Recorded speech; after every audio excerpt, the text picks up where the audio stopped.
Si tu kiffes The Last of Us et que tu veux voir plein de vidéos sur les jeux et sur la série d'HBO, alors abonne-toi parce que tu vas pas le regretter. Je vais vous confier une anecdote personnelle. Après avoir joué à The Last of Us partie 2, j'ai dû me réveiller une nuit ou deux avec de vilains cauchemars où je me faisais courser par les infectés que l'on voit dans le jeu. Des infectés qui ont chopé un virus dérivé du cordyceps, un champignon connu pour se greffer aux insectes pour les contrôler. Alors oui, c'est assez gênant de faire ce genre de rêve à la con passé la trentaine. Mais bon, qui n'a jamais fait de cauchemar en lien avec un film ou un jeu vidéo super bien flippant et surtout bien réussi, hein? Dites-moi que je suis pas le seul. Que je vous mette un petit peu dans le contexte. Quand je me lance dans un jeu, j'adore me mettre dans de bonnes conditions. Et pour ce qui est de cette merveille, il fallait que je joue si possible en pleine nuit, dans une pièce sombre et avec un casque sur les oreilles, histoire d'être bien dans le délire, de ressentir l'immersion à tous les niveaux. Et je vous jure que quand vous êtes à fond dedans, le niveau avec les rôdeurs dans les bureaux, dans la forêt, dans l'hôtel, je vous jure que vous allez vous en rappeler. Bref, ça m'arrivait de me réveiller au beau milieu de la nuit en sueur après avoir un peu trop joué à ces conneries. Un jour, je décide d'en parler à ma copine, je raconte mes cauchemars et pendant que j'y suis, je raconte toute l'histoire du jeu, dans ses détails, les débuts avec Joël, les aventures avec Ellie, la vengeance d'Abby, l'histoire avec les Lucioles, les Wolves, les Séraphites, et bien évidemment, je finis par parler du virus et du truc à l'origine de tout ce bordel. J'en viens au cordyceps, et j'ai beau être en plein dans mon histoire, elle se lève, elle part dans le salon quelques secondes, elle revient, et elle me montre ça. Oui les gars, c'est bien de la poudre de cordyceps. Bon, je vous apprends rien en vous sortant que je suis pas très malin, mais ça m'a presque foutu la trouille de voir ce truc là sous mon nez. Ce jeu m'avait tellement traumatisé que j'ai fini par croire que ce champignon était peut-être dangereux, pour de vrai. Alors que dans le monde réel, vous voyez bien, ça se consomme comme n'importe quel truc que vous pouvez trouver en parapharmacie. Sur le marché, vous en trouverez généralement en poudre ou en gélule à utiliser principalement comme complément alimentaire. Et à ma grande surprise, j'ai pu lire que les bienfaits du cordyceps, c'est pas quelque chose de nouveau. A priori, le cordyceps serait consommé depuis des siècles, surtout en Asie. Mais là où ce champignon s'est le plus illustré dans l'histoire, c'est principalement au cours des Jeux Olympiques de 93 à Pékin. Selon les coureurs de l'équipe chinoise, la prise de cordyceps avant les épreuves aurait été d'une grande aide quant à leurs incroyables performances en matière de course. Au niveau de ses bienfaits, on peut lire que le cordyceps est en réalité le truc idéal pour optimiser pas mal de performances en sport. Il aiderait également à envoyer un bon coup de boost à l'organisme, aiderait à la récupération, retarderait le vieillissement, bref, à croire que plus un truc est moche et horrible, plus c'est efficace et bon pour la santé. Après, quand on voit l'affluence de ce truc dans le célèbre jeu vidéo de Naughty Dog, on est forcément en droit de se douter que ce truc ne porte peut-être pas que des vertus vraiment bénéfiques, surtout quand on se penche sur ce que le cordyceps peut faire dans la nature, dans le monde réel. Car si le champignon en lui-même n'a aucune influence négative sur l'homme, et heureusement, concernant les insectes, c'est une autre histoire. Regardez cette pauvre fourmi, elle est infectée par le cordyceps. Si encore cette saloperie de champignon se contentait de pousser sur vous comme ça, on pourrait se dire que bon, ok, ça irait, c'est pas fantastique, c'est pas très joli non plus, mais bon, ça devrait pouvoir être un minimum gérable.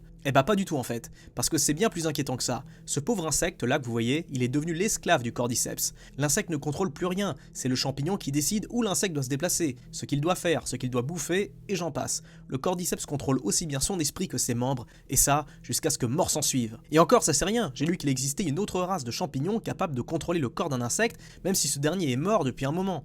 Vous croyez que je déconne? Alors regardez, c'est quoi ça? Regardez-moi ce truc là. Il continue à se déplacer alors qu'il lui manque la quasi-totalité des organes du bide. Vous vous rendez compte que dans la nature, il existe des parasites capables de prendre le contrôle total de votre corps, alors que vous êtes dead et sans plus aucun organe en activité? Mais c'est juste génial! Putain, je suis sûr qu'on va y arriver au film de zombies dans le monde réel. Le cannibalisme en moins, j'espère. En vrai, ça laisse imaginer trop plein de perspectives quant aux avancées qu'on peut faire dans la médecine en étudiant un peu la composition de ces trucs-là. Bref, après avoir pris le contrôle total de son corps par le cordyceps, l'insecte finira par mourir et se décomposer pendant que le champignon, lui, continuera sa mutation et dans la foulée, infectera les malheureux insectes qui passeront dans le coin. Franchement, quand on y pense, c'est juste horrible comme système. Imagine tes petites fourmis dans ta jungle, tu dois te friter contre tous les éléments, contre la flotte, contre le vent, contre les intempéries, tu risques de te faire bouffer par des araignées, par d'autres insectes, par des petits oiseaux, mais en plus tu dois faire gaffe à pas choper cette saloperie de champignon, ce champignon qui viendra se greffer à ton épiderme et qui, sans que tu aies eu le temps de faire quoi que ce soit, qui prendra le contrôle de ton corps, où tu te retrouves prisonnier de ce truc là sans rien pouvoir faire, il te contrôle, tu le sais, tu le sens, tu ne peux rien faire mis à part te soumettre à sa volonté. Tu ne peux ni manger, ni boire à ta faim, ni te balader ou dormir comme ça te chante, tu es contrôlé jusqu'à ta funeste mort. Qu'on me dise plus que la nature est bien faite. Franchement, sans être un expert sur tout ce qui peut se tramer dans la vie du règne animal et végétal, on peut dire que l'infection du cordyceps doit faire partie des trucs les plus dégueulasses qui puissent exister. Et transporter ça dans un concept horrifique avec une humanité potentiellement terrassée pour les mêmes raisons qui ont bousillé la vie de ces pauvres insectes que je viens de vous montrer, c'est tenir quelque chose d'à la fois effrayant et de méchamment réaliste. Alors oui, les scientifiques et les chercheurs s'accordent pour confirmer que l'homme est immunisé au cordyceps, mais bon, on a quand même le droit de rêver un peu. En fin de cauchemarder surtout. Et en 2013, il y a déjà 10 ans, aïe! Nous étions nombreux à faire la découverte de ce jeu, The Last of Us. Perso, je me rappelle encore de ma première partie comme si c'était hier. Même si je trouve que le gameplay a pris un méchant coup de vieux, l'expérience qu'était The Last of Us restera parmi l'une des plus belles et les plus inoubliables de mon existence. Même si on reste très très loin de Red Dead Redemption 2, le jeu de Naughty Dog aura laissé dans mes souvenirs une empreinte indélébile. Oui, je continuerai à rappeler à quel point Red Dead Redemption 2 est le meilleur jeu jamais produit et ne cesserai jamais de le comparer à tel ou tel jeu, aussi bon qu'il puisse être. Oui, c'est un truc de fanatique, c'est normal. D'ailleurs, si t'es nouveau, n'hésite pas à aller voir ma playlist sur Red Dead Redemption 2. Si t'as kiffé le jeu, alors tu vas kiffer les vidéos. En tout cas, quand je pense à The Last of Us, je ne peux pas m'empêcher de penser à cette citation. L'important, c'est pas la destination, mais le voyage. Même si les jeux ne sont pas des open world à proprement parler, il nous fait quand même voyager. Il nous fait voyager dans un monde à l'arrêt. Même si l'histoire se déroule en genre 2033-2040, nous sommes dans un monde où la civilisation s'est stoppée définitivement, en 2013, et où seul un semblant d'ordre arrive à subsister. Pendant que les dernières fractions de l'humanité tentent avec difficulté de maintenir cohésion et civilité dans les quelques rares zones périurbaines préservées de l'infection, on peut dire qu'à tous les niveaux, c'est pas la joie. C'est une infection que l'armée aura tenté d'endiguer au maximum, parce que malgré les couvre-feux, malgré la loi martiale, malgré tout ce qui est mis en œuvre pour limiter les risques de propagation, on s'aperçoit que c'est vraiment galère à contrôler tout ça. En fait, on comprend plus ou moins que le contrôle de l'infection est un échec complet, et que, en dépit des efforts colossaux mis en branle pour enrayer l'épidémie, l'humanité vit en réalité ces dernières années. Et ça se ressent dans le climat et dans l'ambiance générale, une ambiance crépusculaire, une ambiance de fin de cycle. Le monde de The Last of Us est un monde dur, peut-être le monde le plus dur que l'humanité ait jamais affronté. L'histoire se déroulant 20 ans après les débuts de l'infection, il ne fait aucun doute que le gros des survivants ont dû affronter des choses qu'aucun être humain n'aurait dû être en droit de subir et de voir. Et 20 ans après l'effondrement officiel de la civilisation, le champignon il est toujours là. Dans la nature, oui, mais surtout dans les villes, à proximité des foyers de population, notamment dans les souterrains, dans les métros, dans les caves, dans les bâtiments abandonnés. Désormais, sauf quelques rares lieux intégralement nettoyés et vierges de toute infection, il n'existe plus aucun échappatoire. Parce qu'il suffit d'un mec contaminé pour infecter tout un bâtiment. On pourrait penser que l'environnement désertique pourrait préserver du champignon, étant donné qu'un environnement sec pourrait le faire crever. Que nenni les copains. Que nenni, car à la fin du 2, vous vous trouverez à Santa Barbara, dans un des points les plus chauds des États-Unis. Dans ce coin-là, cette saloperie de champignon, il est toujours là, bien présent et toujours aussi virulent. La quasi-intégralité du territoire est comme laissée à l'abandon, définitivement, uniquement à la merci des infectés, de quelques brigands, des groupuscules armés, des cannibales et quelques civilisations parallèles. Plus de gouvernement, plus de police, plus d'hôpitaux, plus de moyens de communication, plus d'internet, plus de moyens de production. Il ne fait aucun doute que la faim, la panique et les maladies en tout genre ont dû tuer davantage que le champignon en lui-même. Il n'existe plus vraiment de zone vraiment sûre parce que chaque couloir, chaque pièce, chaque recoin, chaque mètre carré d'habitation peut abriter le cordyceps et des foyers d'infection. En gros, c'est la merde. Hors quelques zones sûres, il n'y a plus aucune infrastructure en état de fonctionner complètement. Le monde semble comme laissé en stand-by, et les eaux ont littéralement supplanté les dernières traces de civilisation. Racines recouvrant les murs, eaux diluviennes ayant infiltré les souterrains, éléments de nature qui enveloppent les infrastructures et s'infiltrent dans chaque recoin, les derniers vestiges de l'humanité semblent progressivement disparaître du paysage, sans qu'on puisse rien y faire si ce n'est y assister, impuissant devant ce spectacle qui est à la fois fascinant et terrifiant. Voilà ce qui pour moi fait le charme de The Last of Us. L'histoire des personnages est captivante, oui, mais le décorum en lui-même y est pour énormément quant à l'affection que l'on éprouve pour le jeu.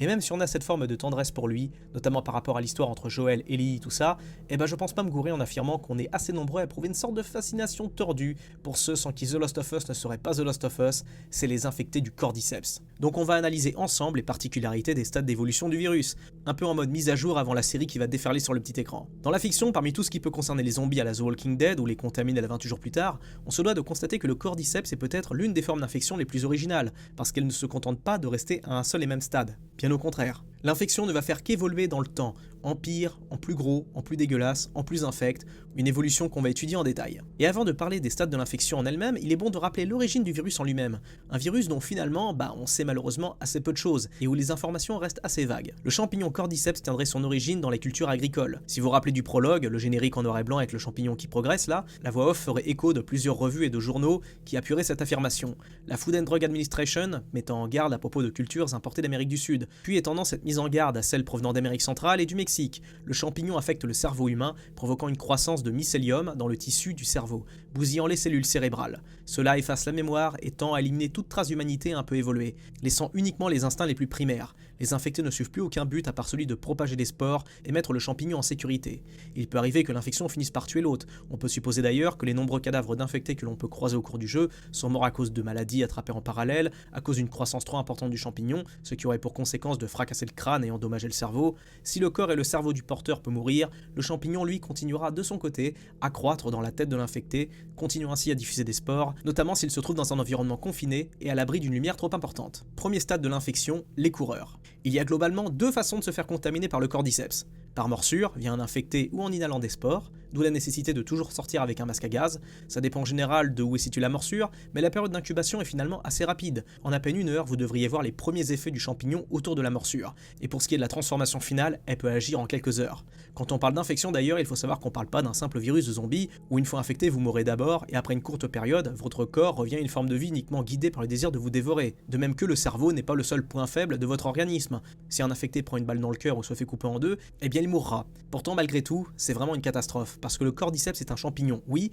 mais c'est avant tout un parasite qui d'une manière ou d'une autre finira par prendre le total contrôle de votre esprit, et le détail qui rend le phénomène absolument terrifiant, c'est au niveau du cerveau de la personne infectée. Vous vous rappelez de la petite fourmi du début? Eh ben c'est la même chose quand le cordyceps prend le contrôle de votre cerveau humain. Vous ne contrôlez plus rien, vous ne décidez plus de rien, vous vous soumettez à la volonté du parasite, et pire encore, vous ressentez tout. Vous voyez tout, vous comprenez tout, et vous ne pouvez absolument rien faire pour contrecarrer le cordyceps. Et on a plusieurs éléments qui attestent de cette preuve. La preuve comme quoi un être humain infecté a pleinement conscience de ce qui se passe et de ce qui lui arrive. Dans la première mission, vous traversez un sous-sol avec Tess. Dans le premier jeu, vous serez témoin de l'attaque d'un pauvre type par un groupe de contaminés. Il se jette dessus et le bouffe à la manière d'un zombie de The Walking Dead. Classique, vous allez me dire? Pas trop en fait. Parce que les zombies, ils sont morts. Eux, ils sont vivants. Et écoutez ça. Écoutez.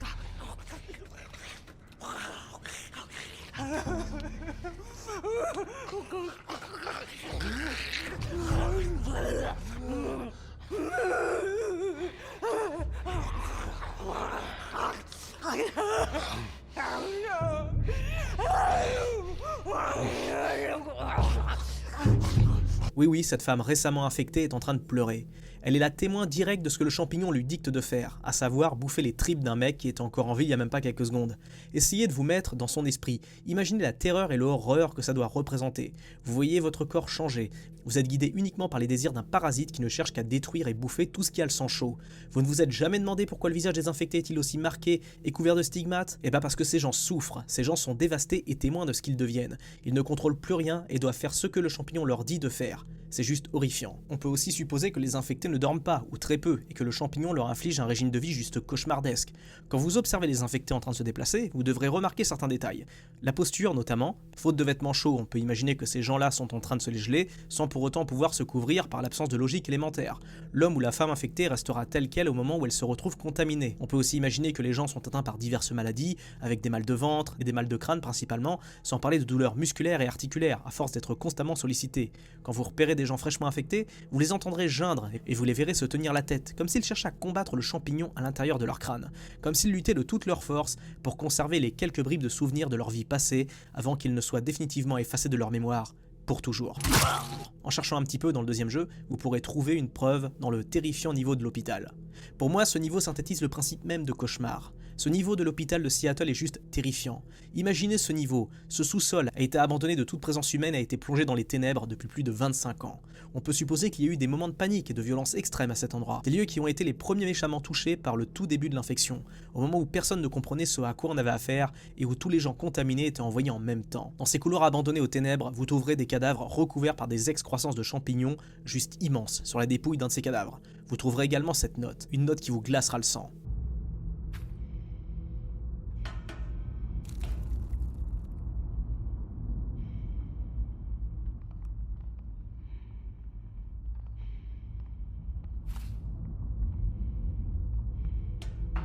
Bordel, dans quoi j'ai atterri?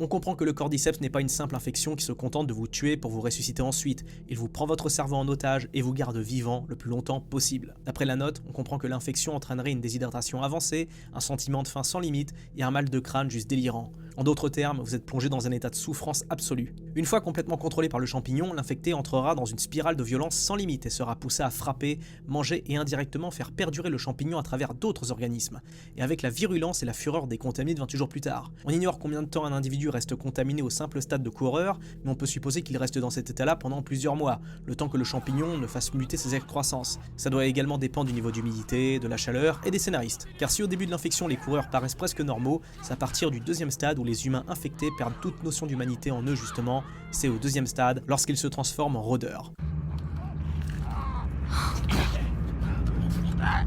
Des rôdeurs. Fais chier. Faut que je trouve comment sortir d'ici. Ils font pas de bruit, ce connard. On tient ici ce qui est pour moi la forme d'infection la plus flippante de tout le cordyceps, car on est dans un stade intermédiaire entre le coureur et une forme plus évoluée, et de par leurs gémissements plaintifs et leurs cris d'attaque qui ressemblent à des hurlements de détresse, on peut supposer qu'à ce stade, les rôdeurs ont encore une petite bribe d'humanité.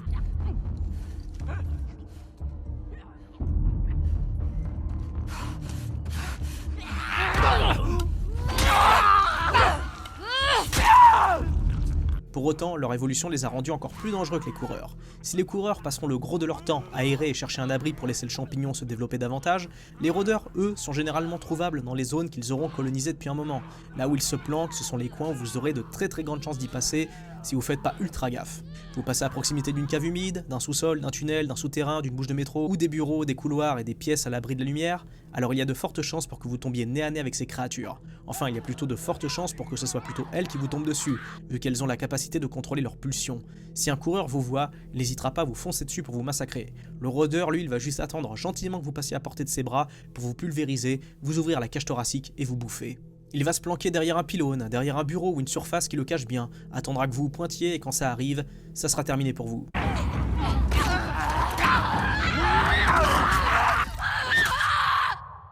Dans le premier jeu, les rôdeurs sont assez discrets, mais dans le deuxième jeu, ils sont là, plus présents et beaucoup plus flippants. En fait, les niveaux les plus terrifiants comportent des rôdeurs, notamment le niveau des bureaux et dans la forêt. Quand on observe le niveau des bureaux, on comprend que ces rôdeurs se plaisent à vivre dans le quasi-noir complet. Ils ont élu domicile dans ces open space car les fenêtres ont été ultérieurement recouvertes par des rideaux, ce qui leur laisse une grande surface à l'abri des intempéries et de la lumière, leur laissant ainsi le loisir de développer le champignon dans des conditions optimales, et même chose dans le niveau avec l'hôtel. Je perds les pédales.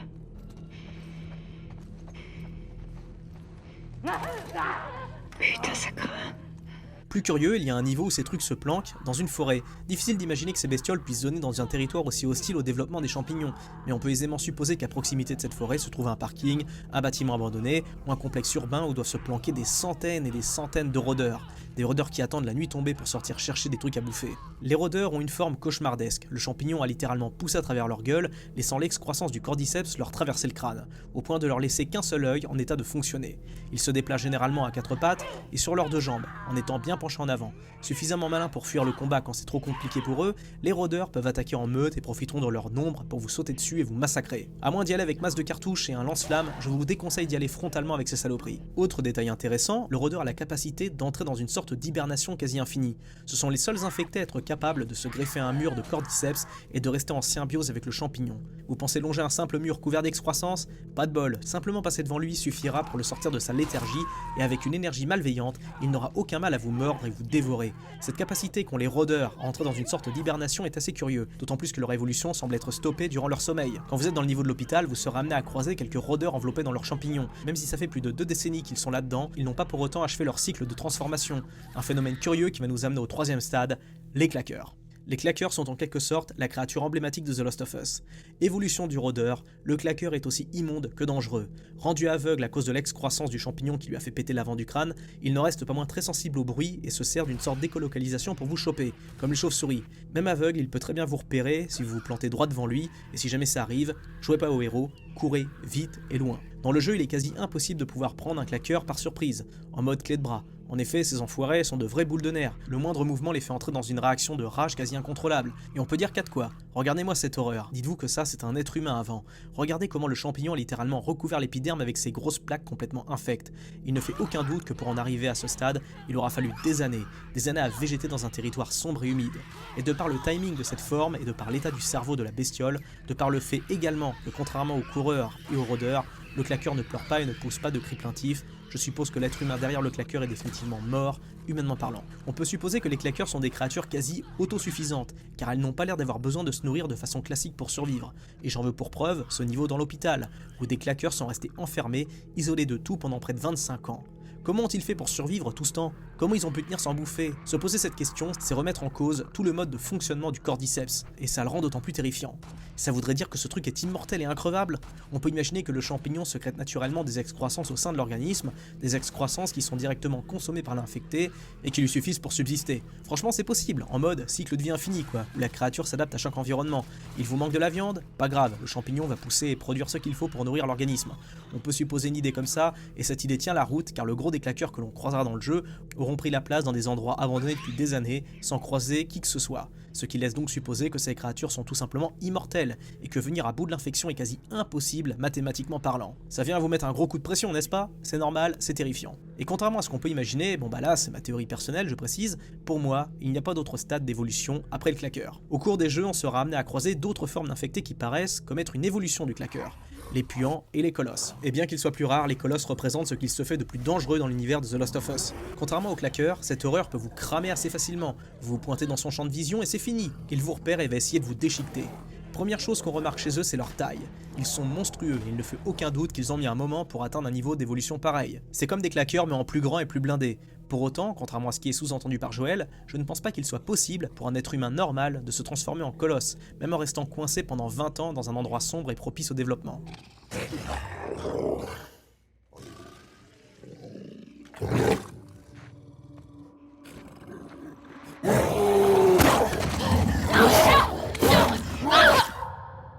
Pour être un colosse, il faut avoir un physique de colosse à la base. À mon avis, les mecs transformés en colosses devaient être déjà bien balèzes, comme faire genre 1m90-95, 2 mètres, pour au moins une centaine de kilos. Et je pense que ces colosses devaient être des anciens basketteurs, des rugbyman, des mecs des forces spéciales, j'en sais rien. Mais vous voyez le délire. Au minimum, des mecs qui devaient être physiquement effrayants avant même d'être contaminés. Et là aussi, pour fumer ces trucs, il faudra prévoir du très gros calibre, énormément de courage et un bon cardio, parce qu'ils sont très vénères, ils vont très vite, et quand ils vous chopent, ils vous arrachent la tête.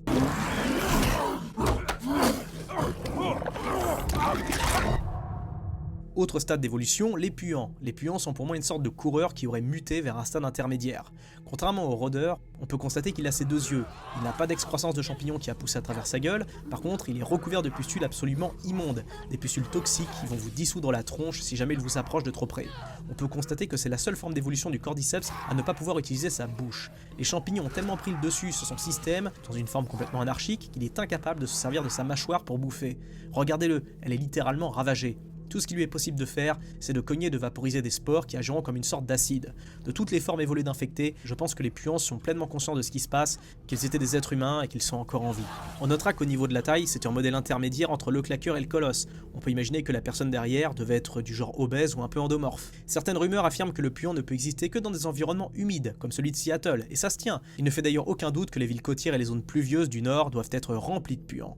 Pour autant, à la fin du jeu, lorsque vous êtes à Santa Barbara, vous serez amené à croiser 2 puants dans une maison, ce qui n'a aucun sens étant donné qu'on se trouve dans un secteur extrêmement chaud et sec. On peut imaginer que les concepteurs les ont juste mis là pour faire joli ou pour apporter un peu d'action. Enfin, c'est ma théorie. Autre évolution et pas des moindres dans The Last of Us, c'est ce truc appelé le roi des rats. Peut-être une des formes évolutives les plus préoccupantes et méconnues chez les survivants. Il est fort probable qu'il existe un roi des rats dans chaque hôpital abandonné de chaque ville. Dans les débuts de l'épidémie, bon nombre de corps ont été stockés dans un seul et même endroit. Des gens encore en vie, des gens infectés et encore conscients, qui ont été mis ensemble et qui ont dû comme fusionner. Dans la panique, le personnel a dû les confiner dans une seule et même pièce, et avec les années, tous ces corps se sont entremélangés pour produire cette espèce de monstruosité, un mix entre un colosse et plusieurs claqueurs. Guidé par le simple désir de détruire et de dévorer, la créature se déplacera comme une seule et même entité, et à force de l'allumer, un des infectés se détachera complètement du gros du corps, et là aussi cet infecté est une autre race à proprement parler. Si le gros des contaminés sont encore conscients et en vie, il ne fait aucun doute que celui-là est mort depuis un moment. Pour preuve, l'état de son crâne. Son crâne a littéralement été bouffé, détruit par les chocs et par la décomposition, en fait on sait pas trop. Il ne fait aucun doute que le cordyceps a pris le contrôle total du corps, comme sur l'insecte que je vous ai montré en début de vidéo, ce qui est une preuve que passé à certains stades, l'hôte du champignon n'a même plus besoin d'être en vie pour être contrôlé, c'est juste monstrueux. Cette version-là est un mix entre un colosse et un rôdeur. Comme le colosse, il peut vous balancer une bombe toxique à la gueule, et comme les rôdeurs, il peut se planquer pour vous tendre une embuscade.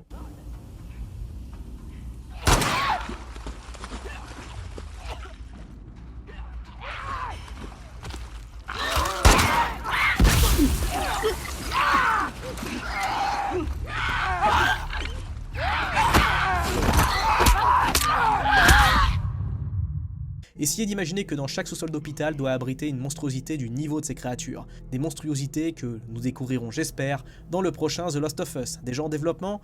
Quelle chance! Voilà les gars, j'en ai assez dit pour aujourd'hui. Si la vidéo vous a plu, vous connaissez la chanson, likez, lâchez un commentaire, abonnez-vous si ce n'est pas encore fait. Je vous souhaite une très bonne année et on se retrouve dans une prochaine vidéo pour parler de la série. Je sens qu'on va se marrer.